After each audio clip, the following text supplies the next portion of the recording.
మిత్రులారా, పాండవులు అరణ్యవాసంలో ఉన్నప్పుడు మార్కండేయ మహర్షి వారి వద్దకు వచ్చి ఏ ధర్మాలు ఉపదేశం చేశారు? ఆ సందర్భంలో మార్కండేయ మహర్షి ధర్మరాజును చూసి ఎందుకు నవ్వాడు? ఈ సందర్భంలో ద్రౌపదీదేవి ధర్మరాజుతో ఏమని విమర్శకు దిగింది? ఈ సందర్భంలో ధర్మరాజు ఇచ్చిన సమాధానం ఏమిటి? ప్రతిస్మృతి అనేటువంటి విద్యను ధర్మరాజుకి ఎవరు ఉపదేశం చేశారు? ఆ విద్యను ధర్మరాజు అర్జునునికి ఉపదేశం చేసి హిమాలయ పర్వతాలకు వెళ్ళమన్నప్పుడు అర్జునుడు ఏం చేశాడు? ఈ విద్య యొక్క ప్రభావం ఏమిటి? అర్జునుడు హిమాలయ ఉత్తర ప్రాంతంలో ఏ పర్వతం దగ్గరికి వెళ్ళినప్పుడు ఆగమన్నటువంటి మాట వినపడింది. ఆ సందర్భంలో అర్జునునికి దర్శనమిచ్చింది ఎవరు? అర్జునుడు ఉత్తమ లోకాలకు బదులు అస్త్రశస్త్రాలు ఇంద్రుడిని ఎందుకు కోరాడు?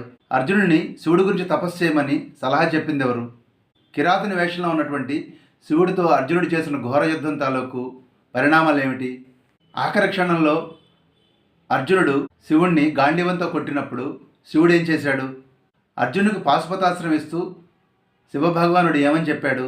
శివదర్శనం అయ్యాక అర్జునునికి ఎవరెవరి దర్శనం అయింది? ఈ వివరాలను తెలుసుకోవాలనుకుంటున్నారా? అయితే మహాభారతం 26వ ఎపిసోడ్ మీ విజ్డమ్ చారిట్లో చూడండి.